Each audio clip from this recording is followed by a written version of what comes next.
Hi, and welcome back to ScottiesTech.Info. I'm Scotty with my co-host Cletus, who, due to today's subject matter, is wearing a tinfoil hat. Good job, buddy. So, today's video is about how to deal with various responses to when you try to tell someone about the potential dangers of 5G, Wi-Fi, that sort of thing.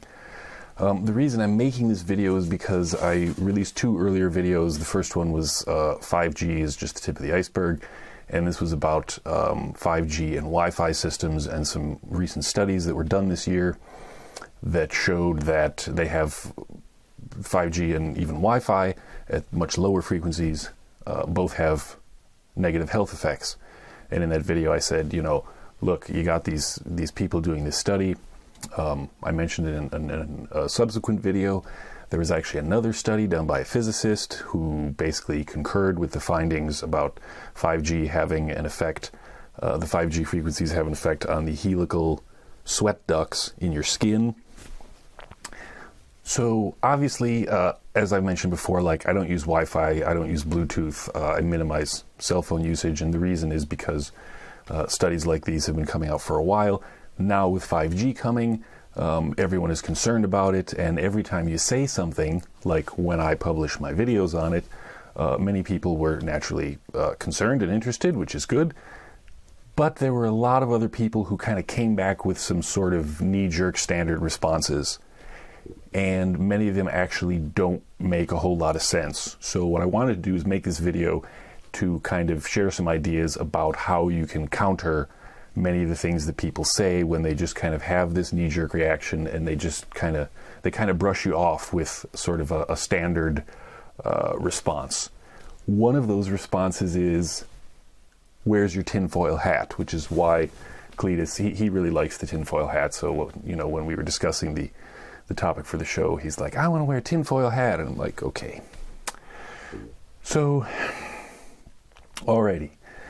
The first thing to keep in mind, say you try to share, say, the studies in my video, other studies, you try to talk to people and share your concerns, share the studies, share data, and you just say, hey, I'm concerned about this, what do you think? Have you seen this study? That kind of thing. When you approach people, there are a couple things to keep in mind. And the first thing is that you have to actually accept the fact that you're not actually going to change anyone else's mind.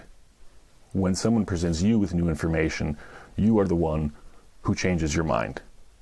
Likewise, when you're presenting new information to someone else, you're not going to change their mind. They are going to change their mind. So the best way to do this is to remain calm. Now, I know that when we read these things, I know I have a tendency to sort of get a little worked up about it and go like, well, geez, aren't they actually, this thing about 5G, they're just plowing forward and they're despite these studies, are they not paying attention? Do they not care? Is it all just about money? Is it control? What is it, But when I'm actually trying to present the information to someone else, like in my 5G video, I try to do it in a very calm and cool, collected way. And in that video, if you've watched it, I'll link to it either up here or at the end of this video. In that video, you may recall that I didn't actually, I presented the studies and I said, wow, this is concerning, but I actually called for further studies based on this research because that's what's actually needed. And the reason that's needed is because we aren't going to convince anyone of anything until more people kind of get on the bandwagon. So when you're presenting this stuff, you can't get worked up about it. Because what happens is the minute you actually present something and you're going like, oh my God, it's so crazy and it's 5G and it's the Illuminati and the blah, blah, blah. Well, you know what? Maybe it is the Illuminati. Who the heck knows? But that part almost doesn't matter. Because the minute that you approach someone and you say, you're all worked up and you're waving your hands around like this, they're less likely to listen to you. And in fact, it's interesting because if you say something very calmly and you give someone a study to read and their response to it is to call you a moron and ask you if you wear a tinfoil hat and all this kind of stuff, that's actually a very telling response. because what that says to me anyway is that I have just provided that person with information in a calm way that they really don't like. Now, they may not even be aware why they don't like it, but there's no reason. It's like if somebody walks up to you on the street and says, hey, did you know that the sky is pink? Would you get all worked up about it? No, like you just kind of go, well, no, the sky is blue. And the person is like, no, it's really pink and blah, blah, blah. Like, are you going to like throw a hissy fit and start calling them names? No, because why would you do that? You'd probably just carry on and go, well, you know, that dude is a little crazy, and that's it. So when you talk about these things and people get all worked up and start hurling insults around, that's actually kind of telling. And even in that situation, your response can simply be, well, you know, if you want me to send you a copy of the study, or, you know, here's the URL, or here's a copy of it, blah, blah, blah. You know, maybe later if you want, read it over. Thanks for your time. That's it. And stay totally calm and cool as a cucumber the whole time. And that, even if it doesn't have an immediate effect on them, at least subconsciously, that person is realizing that they were worked up about it because you were presenting them with new information, but you weren't. You were totally calm. That kind of works on our minds at even a subconscious level, and it does work. So that's the first thing. Your presentation actually matters. So, and as I say, like I'm good at getting worked up about things, but there's a time to be worked up and there's a time to be cool, man. So, okay, so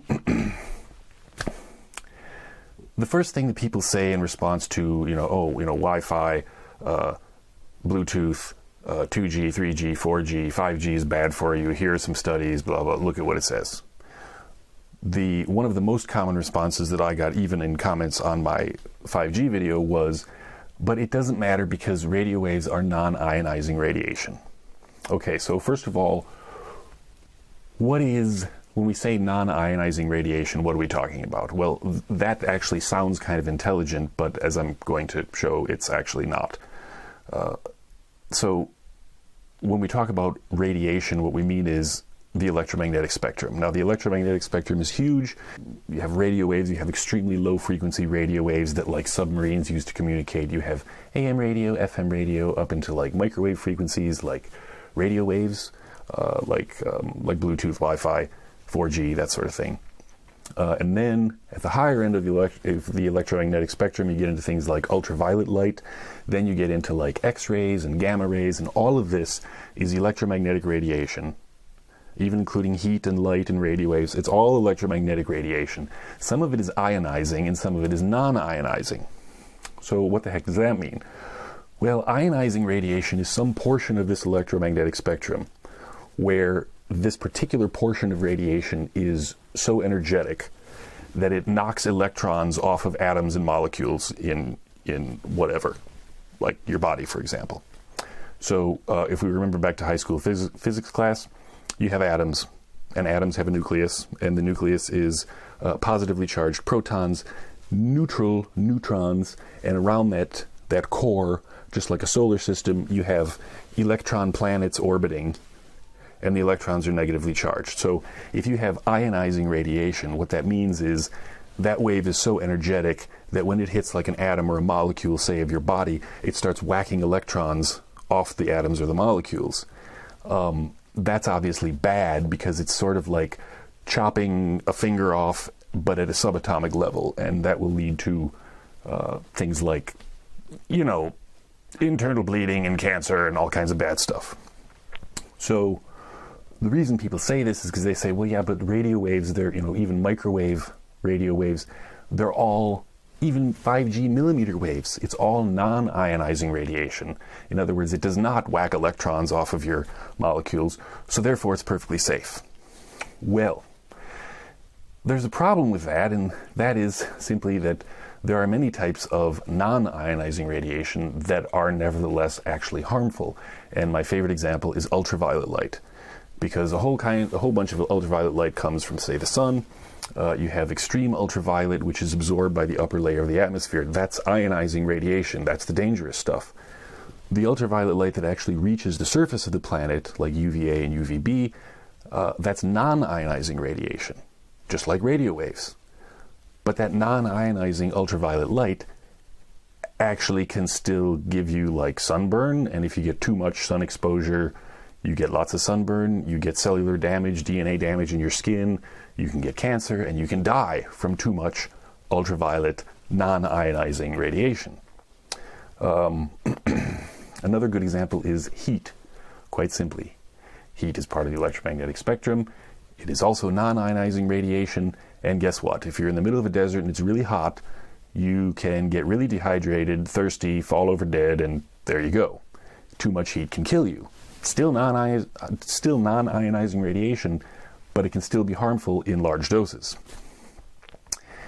And a final example is a microwave oven. Now, you're probably aware that microwave ovens operate at 2.45 gigahertz. 2.4 gigahertz, of course, is the frequency that Bluetooth and Wi-Fi operate at.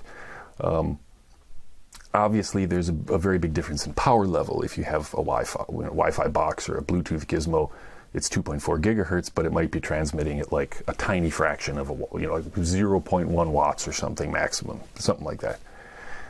A microwave oven, on the other hand, which is almost the same frequency, 2.45 gigahertz, typically they're between 700 and 1,000 watts, up to 1 kilowatt, which is way, way higher, like 10,000 times higher than Bluetooth or Wi-Fi, right? And when this 2.4 gigahertz energy, it's kind of like this moving electromagnetic field inside your microwave oven, that causes the polarized water molecules in your food to start shaking and shimmying. And when they start shaking and shimmying, again from high school physics, kinetic energy, that actually is heat, so your food heats up. Microwaves actually heat the water molecules in your food. So, again, microwave energy, microwave ovens, that's non-ionizing radiation, but under the right conditions, in this case at a high enough power level, it can cook your food, and microwaves can also be used to cook you. So just because it's non-ionizing doesn't mean it's not dangerous and we don't have to worry about it. Now this leads into the next thing that people say, which is, yeah, but okay, there's all these radio waves, but the power levels are so low, it doesn't matter. As I was just talking about the microwave oven, power level, yes, it does matter. A Wi-Fi or a Bluetooth gizmo is not going to cook your innards, whereas a microwave oven will. The difference in power level actually matters. The problem with that is that as the 5G and Wi-Fi studies that I quoted in my earlier video, as those studies have shown, even low power levels seem to have an effect. And that's one of the things that like a lot of people don't seem to want to actually consider, and that's a key point. I mean, for decades now, everyone always told me, no, power levels are too low, it's safe. And what these studies were showing is that no, it's having negative health effects even if the power levels are low. And again, to use the ultraviolet sunburn analogy, again, it's non-ionizing radiation just like UV, and maybe in small doses it's not that harmful, but in large doses, like for example Wi-Fi, being saturated in Wi-Fi, which I'll talk about in a little bit, that can actually be harmful. So the duration and the level of your exposure, how many hours a day you're exposed, can actually matter even if the power is low. So that's actually kind of an important point. The other thing that people say is, but we've had radio waves forever, and like we're all still alive, so just, shut up already. And okay, so there are a few things you have to understand about radio waves. As I said, they're all part of the electromagnetic spectrum. You have things like AM radio, which is like 530 to 1700 kilohertz. You have FM radio, which is 87.5 to 108 megahertz. You have 2G, 3G, 4G, 5G is coming. You have Bluetooth, Wi-Fi, digital cordless phones. Like for a landline, they usually operate at 2.4 gigahertz, just like Wi-Fi and Bluetooth. As the frequency gets higher and higher, which it has been, like AM radio was a very low frequency, relatively low. Wi-Fi is 2.4 or 5 gigahertz. 5G is going to be from like 3 to 30 gigahertz initially, potentially as high as 60 gigahertz. There's another new flavor of Wi-Fi coming out approximately 1 year from now, 802.11ay, I think it's called. That's going to be 60 gigahertz instead of 2.45. as time progresses, the frequency of all these radio waves has been increasing. So you can't just say, well, but AM and FM radio were safe, so therefore everything else is safe, because a radio wave is not just a radio wave. They're different. First of all, there's different frequencies. And the frequency of the wave, i.e. the number of cycles per second, like if you think of it as a sine wave, the number of cycles per second corresponds to the wavelength, i.e. the length of one cycle. And the higher the frequency, the shorter that wavelength is. And as we saw with the 5G study, when you get down to millimeter waves, the wavelength is super, super teeny tiny. And that actually seems to have an effect on small structures in the body, like helical sweat ducts. So the frequency and therefore the wavelength are different for different systems. And that makes a difference. The other thing that makes a difference is some systems are analog and some systems are digital.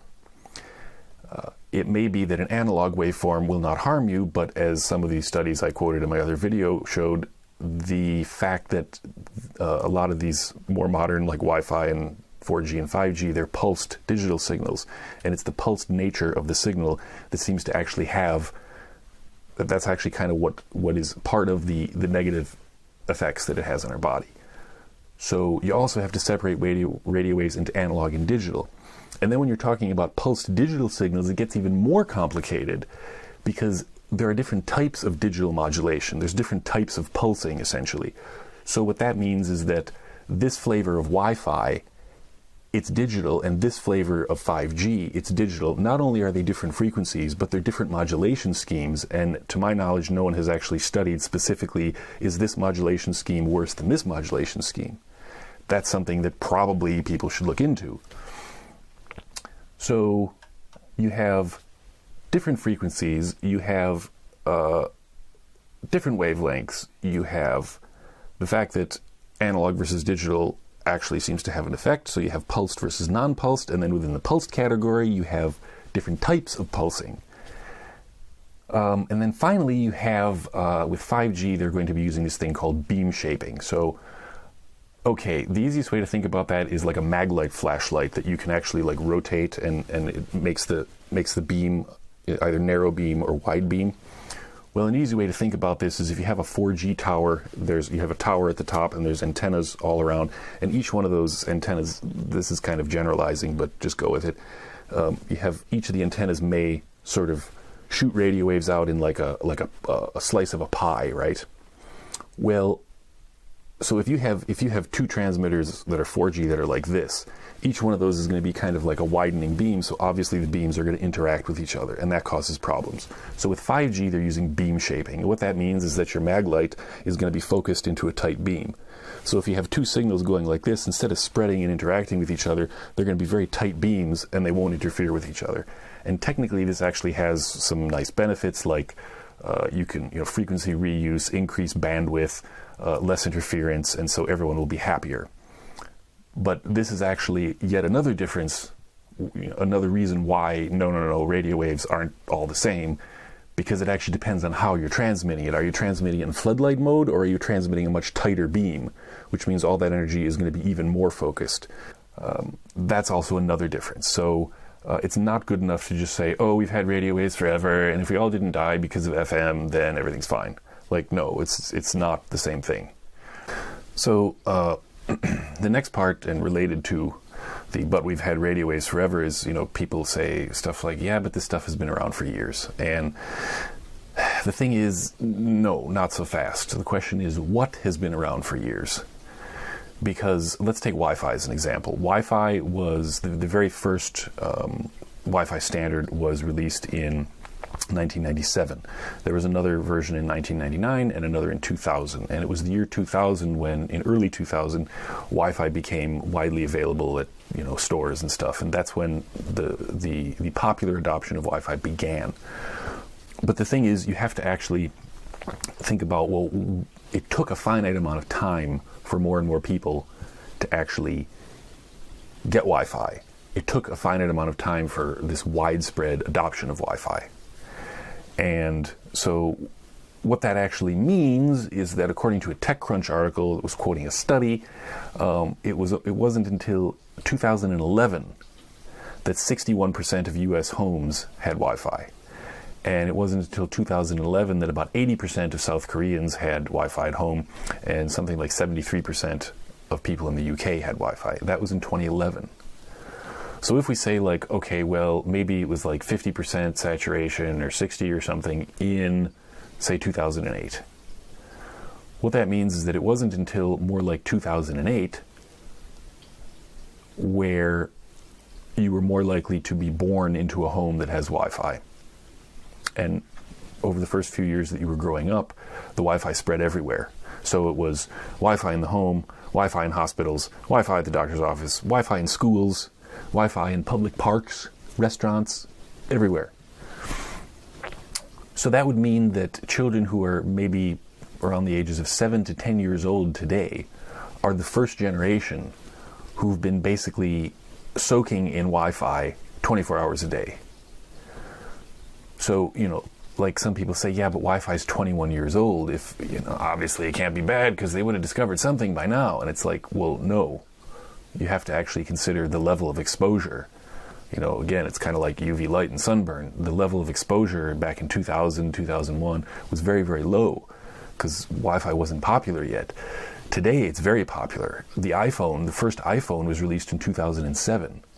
That's when the real smartphone craze kicked in. And when that smartphone craze kicked in, it was everyone wanted Wi-Fi because the easiest way to connect wirelessly at home was with Wi-Fi. So, of course, your internet service provider had to give you a new modem, and that modem now had Wi-Fi on it, and suddenly everybody's got Wi-Fi. And with smartphones and everything, wireless streaming, everything, it took a finite amount of time for that all to become popular. So kids these days who are maybe 7 to 10 years old, they're the very first generation who's really been soaking in this stuff, and they're still growing. So you can't really say that we know Wi-Fi is safe because we need to see what's going to happen to those kids when they're 16 years old, what's going to happen when they're 20 or 30 or 40. And that's why we need more studies now, because and of course it's not just the Wi-Fi that they're saturated in. They all kind of grew up as babies, and instead of rattles while they were lying in their cradles, they were holding iPhones, and they're many kids are glued to the things. And in that case, like with a smartphone, that's even worse because it's the cell phone signals, it's the Wi-Fi signals, it's Bluetooth because they've got wireless headphones. I mean, it's like a constant bombardment, and that's a relatively recent phenomenon. So the bottom line is we really don't know what the long-term health effects of something like Wi-Fi are, because in the early days exposure level was very, very low. Now it's it's very quickly ramped up over a very short number of years. So yeah, and we're already seeing, like I said, the Wi-Fi study I quoted in my 5G is the tip of the iceberg video. There are obvious negative health effects from things like Wi-Fi. In the short term, it was pretty obvious. So long term, who the heck knows, right? So yeah, that's another important thing to keep in mind. The details actually matter a lot. And finally, sometimes when you try to tell someone about Wi-Fi and 5G and all this stuff, the response is, "You're a crazy conspiracy theorist." Well, sticks and stones may break my bones, but names will never hurt me. Sticks and stones, man. I mean, I don't know, are we crazy? I mean, when you're quoting a study of biochemists and biologists and chemists and physicists and all these people who are doing these studies and publishing them, even very recent studies, and saying, geez, the physicist guy did this study and it confirmed the whole thing about the, 5G having an effect on the helical sweat ducts and everything. And you're going, well, are those guys all stupid, crazy conspiracy theorists too? Doesn't seem like it. At the end of the day, it's why is it a bad thing to be careful? I mean, if we're wrong, let's say we call for more studies, short-term, long-term, thorough studies to really study this stuff, given that children around 8 years old are going to be the most exposed to it, and they're still growing up, and yeah, we're concerned about these things, right? Rightly so. Based on studies, what do you want, right? So let's say we get that, and a bunch of studies are done, and let's say hypothetically all of these very thorough studies conclude that there are no negative health effects. What have we lost? Nothing. What have we gained? Well, peace of mind. You can sleep well at night. Don't have to worry about your kids, having problems down the road or, whatever. So it's like, if we're wrong, no harm is done. If we're right, yeah, it's kind of a no-brainer. So, yeah, if you have any other comments or things that you hear, people, counter arguments that you hear, or tips on how to deal with such things, post them in the comments below. Yeah, I guess that's about it. For more techie tips, see ScottiesTech.Info. Thanks for watching. See you next time.